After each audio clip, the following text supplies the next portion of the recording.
Oh, goodness. Okay. Looking like we're back live again. I'm going to give it a couple seconds for people to tune back in, hopefully. There we go. People trickling back in. Sorry about that for anyone who was joining us. The device that I was on unfortunately ran out of battery. That is a good reminder to make sure you check your batteries before you begin a program. I had another program before this. I was hoping my phone would be able to hold up through both. Thankfully, I have another device that I can work on. So that's spectacular. Just to preface everything I had already said, thanks so much for joining us. I know some of you guys are at home watching this, and we're here to hopefully show you some of the parks you haven't already seen and give you some exciting things to return back to when our parks are open again. I've sanitized everything, washed my hands. I will do so again afterwards. All right, we got some people tuning back in. Awesome. Thank you so much for rejoining or joining for the first time. Unfortunately, we had some tech issues with our very first live broadcast. We now have a new one going, so thank you guys for tuning back in. Oh my goodness. Thank you so much for tuning back in. I think my gimbal is running out of battery as well. That's good to know. 45 minutes is as long as our technology will hold up. So, I'm at Fort Humboldt State Historic Park. We had a question I was answering right when we ended last that asked how many people could be stationed at the fort and did they all stay here? So we have our nice diorama of the fort kind of in its prime. 14 buildings here at one given time, up to 90 soldiers stationed on site. I think we had another question that asked if soldiers went and lived elsewhere around the communities nearby and things like that. And the answer is yes and no. So the soldiers who were serving in the military and stationed at Fort Humboldt, they stayed at Fort Humboldt. But the life here, the early life here was fairly miserable. There weren't buildings built and they were sleeping out on a wet winter ground, rainy, fairly miserable. And there was a lot of money to be made in the timber and gold industries happening nearby. So while predominantly soldiers who were serving here did live at Fort Humboldt, there were soldiers who abandoned their post and went and lived elsewhere, and they weren't necessarily considered soldiers anymore. There is one story, this fort could hold up to 90 soldiers at any given time, and it was said that one morning a commanding officer came out and there was approximately 5 soldiers still serving on site. There was a lot of, there's a lot of people abandoning in that early time. So if you haven't seen our other live casts, check them out on YouTube. I'm going to kind of pick up the story from where I left off last time. We talked a little bit about what miserable life, or how miserable life could be here at the fort. So here we are today. I'm inside of the hospital building. This is said to be the only building still standing. And the reason I wanted to start in here, our connection last week was a little bit rough, but I wanted to show this is kind of what Fort Humboldt looked like in its prime. 14 buildings, up to 90 soldiers stationed here. I have some historic photographs of this time as well, so I'll just kind of lay them out here, and we can peruse across them. All right, so we have right here these 2 photos of Eureka in its early times. This is a view off of the bluff looking out into the town. And we have a photo here. This is the south end of the bluff, kind of when it was developed. Some of the buildings coming in. Oh my goodness.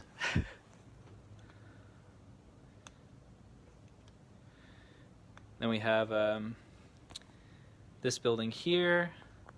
This is kind of out from the saltwater marshes looking in at the fort. Another photo of early Eureka here. And then last but not least, we have what the soldiers did with most of their time: rigid drilling. So Colonel Buchanan, the presiding officer here, was really into keeping the soldiers spick and span. And one soldier in particular, he had a previous relationship, Ulysses S. Grant. So you may not know that Grant served here for a short time. This is where we left off last time. I said to guess what president you think served at Fort Humboldt. And the answer is Ulysses S. Grant. He served here for only about 4 short months, just prior to the Civil War. So in his time here, he came up with one of those very first steamers. He was 31 years old when he got here, He was fresh out of the Mexican-American War, and he missed his family very much. A lot of his writings home speak to his wife about how much he misses her. He had a newborn child who he had not yet met, and so he was really homesick, and he wrote a lot of letters home. One of my favorites says, "You do not know how forsaken I feel," that he felt very lonely up here on the North Coast, and missed his family. So, what a lot of the soldiers did with their time here, who lived in the buildings, or were they just for admin? So there was a whole ton of buildings, and they did have barracks for the soldiers. There was a place for them to sleep as an eventuality. Like I said, in the very beginning, they slept right on the ground, right in these little dog tents. But as the buildings got built, there was eventually barracks built. But it was not the first building built, so many of the soldiers were still sleeping on the floor or sleeping on the ground outside, while there were kind of these elaborate buildings that they had constructed for these kind of high-ranking members to live in. So like the commanding officers, like the surgeons, they all had their own houses, where the soldiers didn't necessarily get that. So times were tough here at Fort Humboldt. There was not a lot for them to do. They opened the place, as I said, essentially for Native people or settlers in the area to come seek aid. But many of the Native people didn't necessarily come seeking aid from people who looked just like the settlers who were kicking them out, pushing them and fighting them off of their land. So, let's head over here. So, what a lot of the soldiers did during the day was rigid drilling. The commanding officer, Colonel Buchanan, was really passionate about keeping the soldiers spick and span and making sure that they were staying on their drilling and making sure that they were really keeping the uniforms polished, drills, marching, all of that kind of stuff. I have a quote from one of the soldiers' wives about how she felt about this experience. His name is Clara McGill Shields. I think she very well articulates what many of the soldiers' experiences like. So she says, "Life at the post was insufferably dull. The Indians in little trouble and months intervened. There were days and days of rigid drilling and discipline until officers and men became stalled and weary. Commissary whiskey of the vilest kind was to be had in unlimited quantities, and all partook more or less. The combination of whiskey and idleness..." Oh my goodness. There we go. "The combination of whiskey and idleness was followed by the usual results." So a lot of the soldiers during the night, what they did was drink. That's how they spent their time. During the day they would drill, and they were provided whiskey essentially to entertain themselves at night. Though not all of the commanding officers didn't necessarily like this. The soldiers would get drunk. There is one story about a commanding officer going into a nearby tavern, dumping out all of the alcohol and liquor and kind of trashing the place, and he got in trouble from the owner of the business because he had gotten rid of all of his product. It was also, it was to a degree warranted. The soldiers would go into town as they were deserting or abandoning their posts. They would sell off all of their gear, any of their guns, bullets, and things like that to kind of make some money to start out their new life going into timber or gold or something like that, because the conditions here in the early time were not incredibly enjoyable. So I came over here. I have this nice, we've got a nice image of Grant. This is after his time here. But again, he's a large part of the reason that this place was preserved and that this place was saved. It was in operation a little under 2 decades. It had no major battles associated with Fort Humboldt or this property. It was that job to mitigate conflict between the settlers and the native people coming into the area. So Grant, just like all the other soldiers, got drunk. Just like all the other soldiers, wasn't always in spick and span uniform, and was very similar to many of the other soldiers. But unlike the other soldiers, he had that personal relationship with the commanding officer, Colonel Buchanan. Grant had trained at West Point, a pretty common military school, that Buchanan was one of his commanding officers during his time there. So Buchanan had known him from some of his early days and never really liked Grant. And in his time here, having that existing relationship with Grant, anything that the soldiers were unkempt for, or not exactly following protocol, all of that would be taken out on Grant. He was the one that got in trouble for people not being in uniform. He was the one that got in trouble for soldiers being drunk. So Buchanan made his life a little bit extra difficult in his time here at Fort Humboldt. There is one story of Grant passing out in a field about halfway between Eureka and Arcata, falling asleep for the night from drunken mishaps, waking up in the morning to his mule grazing nearby and giving him a ride back to the fort. I have a question here. What if they found a wife in town? Would that encourage them to desert? I would think it would have to do with the wife and the individual, because abandoning your post, the military isn't always a great look.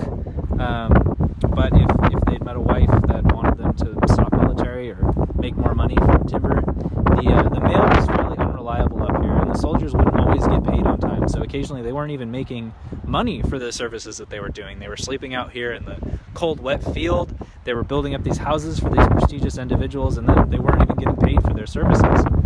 So it was incredibly frustrating. As I read in that quote from Clermont George Shields, months and months intervened between the arrivals of mail, because it was, especially in the early time, kind of a treacherous journey to get up here.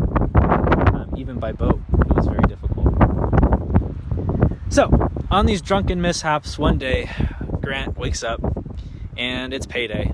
Months and months had intervened since the arrivals of pay and mail, so you can imagine when payday rolls around, everybody's pretty anxious to get their check. So, Grant was one of those. He was ready to go get his check, ready to make his money. Unfortunately, he was still a little bit drunk from the night before, which wasn't unnecessarily common. It was said that while other soldiers would drink and get drunk, Grant just couldn't stop drinking. He drank just as regularly, but once he started, he couldn't stop and would almost always make himself sick. He was a binge drinker. So he probably wasn't feeling great this morning, but he woke up, he wants to get his paycheck, so he heads over to collect, and his friends warn him, Grant, you're still drunk from the night before, and Colonel Buchanan is the one handing out the checks. He's going to know you're drunk, and he's going to be absolutely furious. Grant said, well, gotta get paid, so I'm going to head over and do it anyway. When he arrived at the pay station, Colonel Buchanan knew that he was drunk, and he offered him two choices. You can either resign from the military right now, sign this letter I have drafted for you, just write your signature on there. It's got a nice story about you resigning from the military. You can return home to your wife, meet your child, tell whatever kind of story you want about your time here at Fort Humboldt. Your other option is that I can court-martial you. He said, I will get you in trouble, and everyone will hear all about these drunken mishaps that you've had up here on the North Coast, and that will be your legacy of your time here. Grant thought about it for a minute. And if you were in Grant's position, just a quick poll, I know it takes a little minute for our chat to come through, but if you were in Grant's position and you had the choice to either be court-martialed for your drunken mishaps at the North Coast, or to kind of write your own narrative but resign from the military and return home, which would you choose? As many of you may be typing now or thinking, that being able to write your own narrative and resign from the military seemed a little bit more enticing. So Grant did. He left the military then. He had only been at Fort Humboldt for about 4 short months. Ironically, as he was resigning, he also got a promotion to captain coming through the mail. But he did. And when he left, he said to many of his friends, if you hear of me in a few years, you will hear of a well-to-do Missouri farmer. As we know, this is not the legacy left behind by Grant. Although he did return home, he did not become a farmer. He tried his hand at farming. He was not exceptionally successful. Many of the things Grant court-martialed, I'd take my chances. I like it. Very bold, John. Thank you.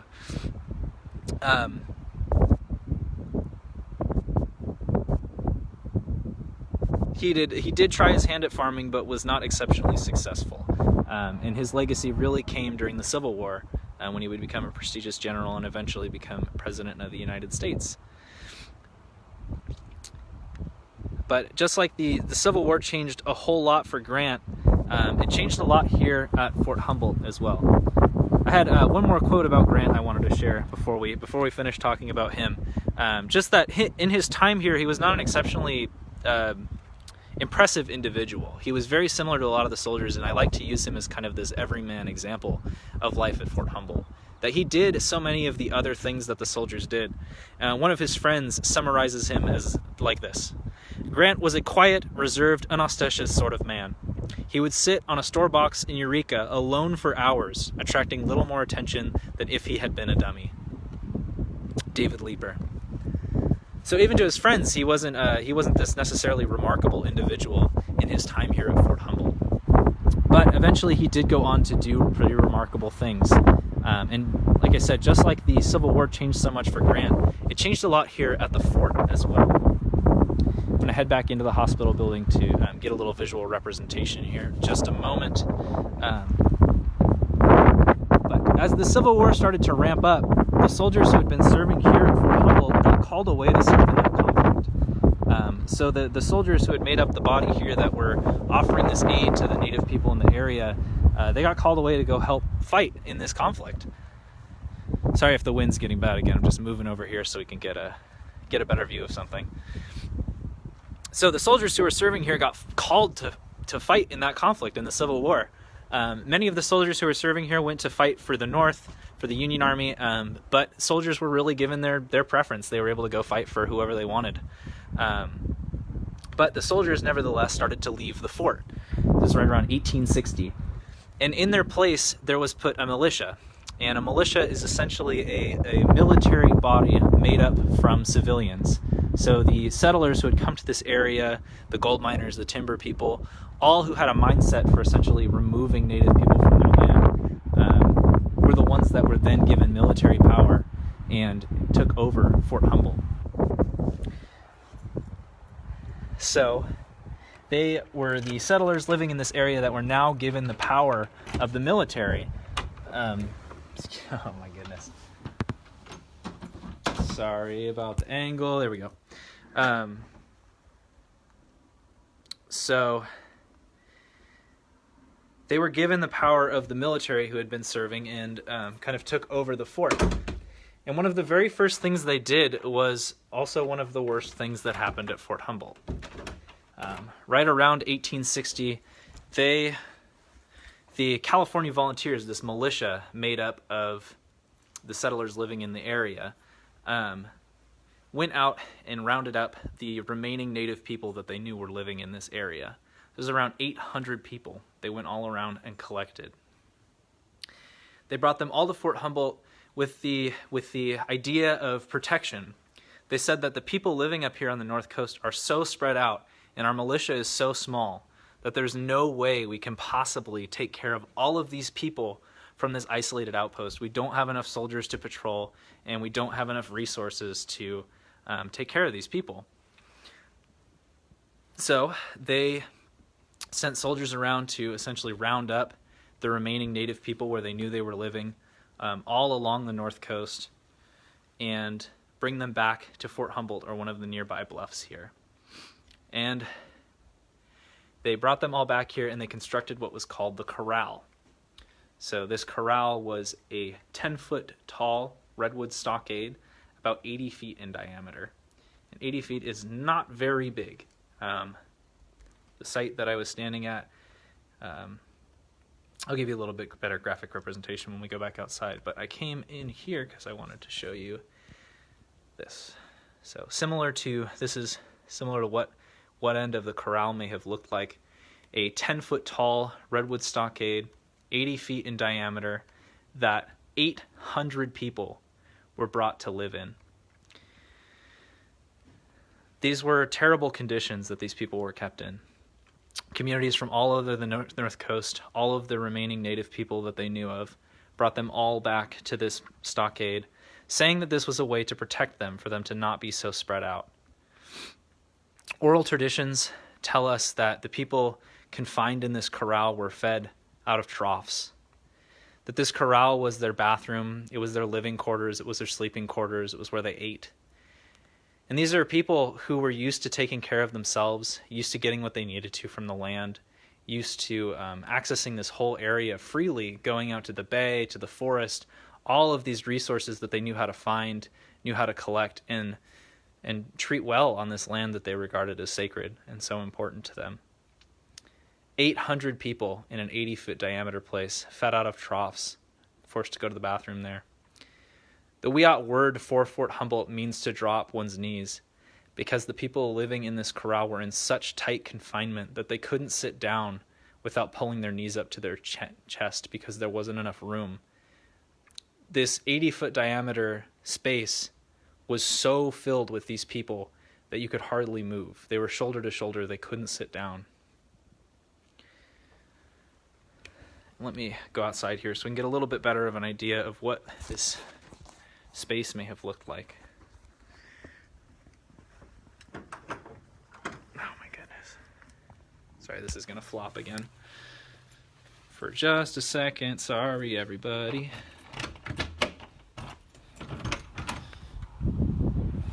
So if you take a look at this, see the paths go around this middle chunk of field right now.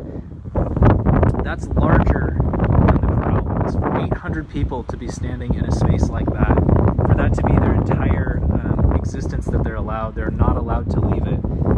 This is not enough space for anybody to live, let alone 800 people. And they were kept in relatively bad conditions. Like I said, they were fed out of a trough. This was their bathroom. This was their everything. And they were fed things that their bodies were not familiar with, like potatoes and wheat, things that their bodies were not used to. And so, very unfortunately, while they were in this captivity, around 200 to 300 people died. And for that reason, Fort Humboldt is considered a genocide site by many people. And while this didn't take place right on Fort Humboldt proper, it was a nearby bluff, it was the people who were in charge of running the fort who were responsible for these actions. And I see your question, did the Native Americans try to revolt? I would imagine yes. I know that off-site, before their confinement, there was a lot of fighting and not wanting to be brought to reservations in places. From the corral, I don't necessarily know what kind of revolt or fighting that there was, but I don't imagine that they were sitting there peacefully. These were terrible conditions and they knew it. People were dying and they knew it. Thankfully, it was not in operation for a very long time. It was only a few months that this was going on, and a surgeon who was still serving at the fort complained and got the corral taken down. But like I said, there were so many deaths and such a terrible association with this place that it's a lot of what people remember of Fort Humboldt is this terrible thing that happened here. But why talk about this terrible thing is because it's also a story of perseverance. The Native people who were kept here, their traditions and their stories are still alive. They persevered through not just their experience at Fort Humboldt, but so much of what happened on the entire North Coast and through the rest of the United States to try and eradicate their culture and get rid of their historic beliefs and things like that. The people here were incredibly resilient. These cultures are still alive, their traditions are still practiced, and there's so much more you can learn about them. If you tune back in tomorrow at 3 p.m., Princess and Maiya will be talking a little bit more about the cultures up here. But their story continues beyond Fort Humboldt. After that corral was taken down and the remaining Native people were relocated, a lot of the militia that was serving here essentially considered their job done. I have a quote from a book that I think very well encapsulates the mindsets of the settlers at that time. It says, "With the close of Indian troubles on Humboldt Bay, the army posts at Fort Humboldt had served its purpose. Peaceful coexistence had been established between the two people, and the region could again expand and become prosperous. In the place of smoldering ruins, new homes were built, and fields, now deserted and overrun with weeds, soon groaned under the weight of rich and bountiful harvests. Cows and sheep again roamed unmolested upon the hills, and the avenues of communication were reopened, and were free from danger. Security for life and property had again returned, and enterprise and prosperity and progress marched along hand in hand. So like I said, this is kind of the settlers' mindset that their job was done, that once the native people were relocated off of Fort Humboldt property and off of the places that they were trying to settle, that their job was done. And so by 1870, Fort Humboldt was officially abandoned. There were still soldiers who returned here shortly after, but the militia had considered their job done and left this place. The buildings that were built here were intended to last only 2 years, so pretty quickly they fell into disrepair and started to fall apart. And this property was purchased by a land developer named Cooper. And it was Cooper's idea to turn the whole bluff on the top here into Fort Humboldt Heights, a premier housing development. I'm going to head back outside again. Excuse the tilt.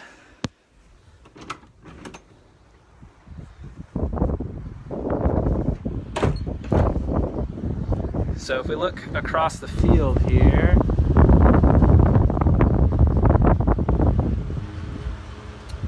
John asked, so they really wanted to subjugate the indigenous people. They weren't really trying to protect them. That is the speculation. So that is a difficult part of history, is that it's written by the victors, and people tend to write in a way that makes them look good. So when the writing about the corral here at Fort Humboldt was with the intention to protect the native people. That's what they said the intention for it was. Now, people can say one thing and mean another. The conditions that they were kept in while they were here don't suggest that they were doing their best to protect them. They were not kept in good conditions for anyone to live, let alone 800 people in an incredibly confined space. So the commanders and everything said that this was with the intention of protection. That was the idea, that was the background. But in the execution, it doesn't seem like that was the intention. With what happened here, it doesn't seem like the thought process behind that was to protect people. And once people were relocated, they considered their job done. They didn't go and check on their health or continue to protect them. The relocation was kind of hidden. So thank you for your question, John. So I came back outside. This property was purchased by Cooper right in the 1890s, just about the turn of the century. And those couple of buildings you see across from me are actually the very first houses in his housing development. The premier housing development, Fort Humboldt Heights, would have been all across the field here. And it would have been beautiful, it would have had good views, but the history of this place would have been completely erased.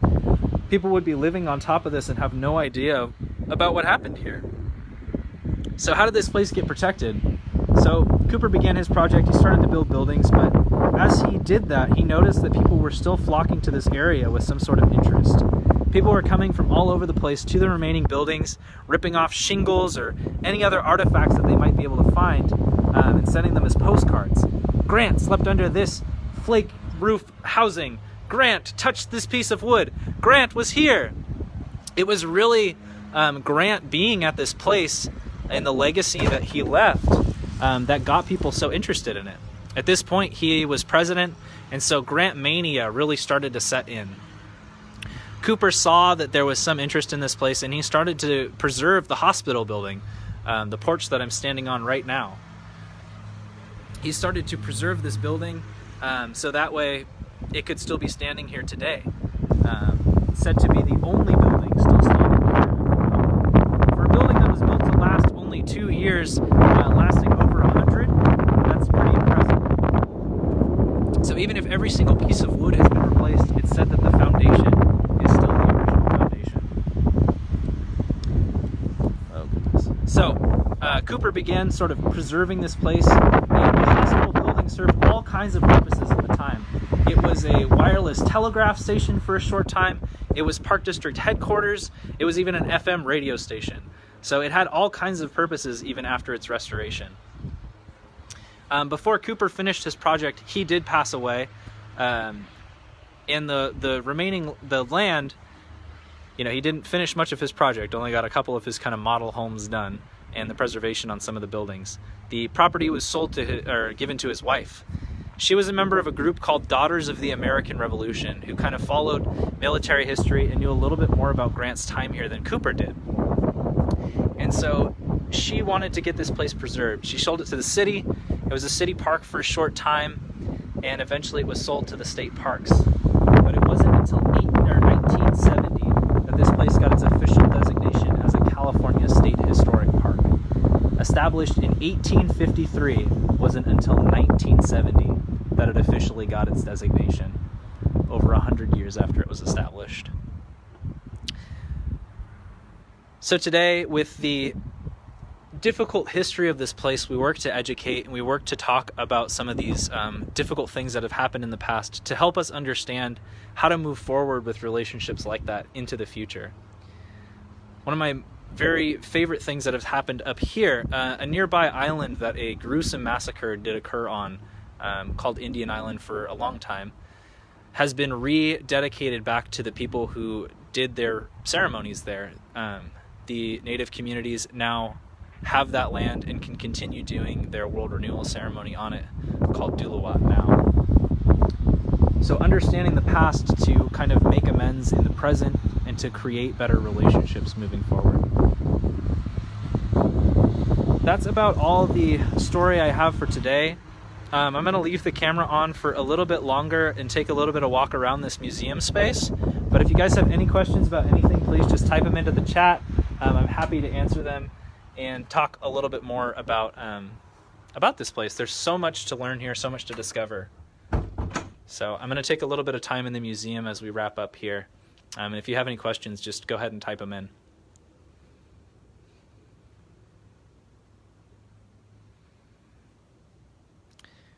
Like I said, tune in again tomorrow at 3 p.m. for a live stream from a little bit about the culture of the native communities up here on the North Coast, some of their traditions and history.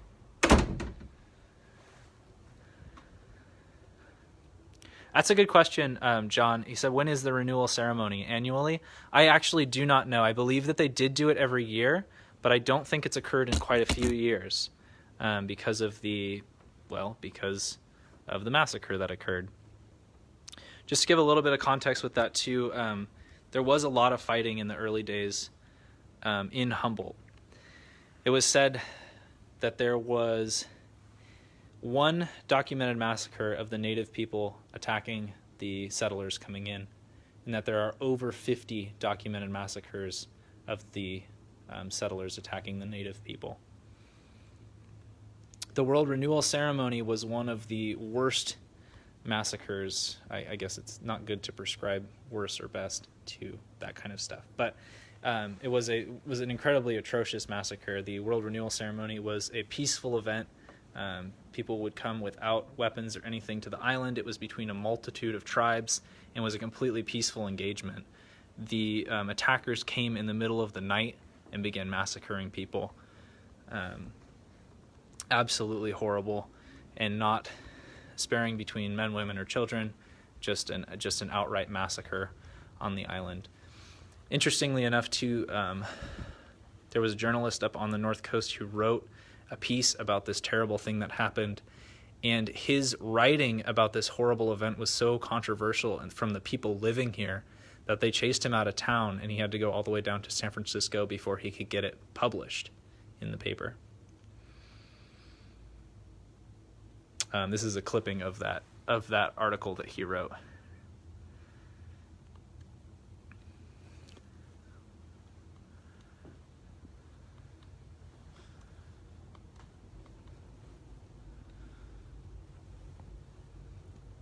So thank you again, you guys, for joining us. We're doing these live streams at 3 p.m. every day on our Facebook page. You can always tune in and learn some different things about all of our great parks up here on the North Coast. I'm talking about Humboldt history, and I'll be back again on Saturday to talk a little bit more about it. But again, you can tune in any day onto our Facebook at 3 p.m. for one of these live streams, interact with an interpreter, talking about the park that they work at or some other great park, answer your questions live, show you around, and all of that great kind of stuff. So if you enjoy this kind of stuff, you want to see more like it, head on over to our Facebook page. We also have all of our past live stream broadcasts on YouTube. So if you want to just watch a whole ton at once, you can head on over to our YouTube page. We also have some other great interpretive content on there as well. So if you have any other questions, go ahead and type them up. I'll come back and answer them, but I'm going to wrap us up for the day. Thank you guys all so much for joining in. Thanks for listening, and we'll hope to talk to you some more soon. Thank you.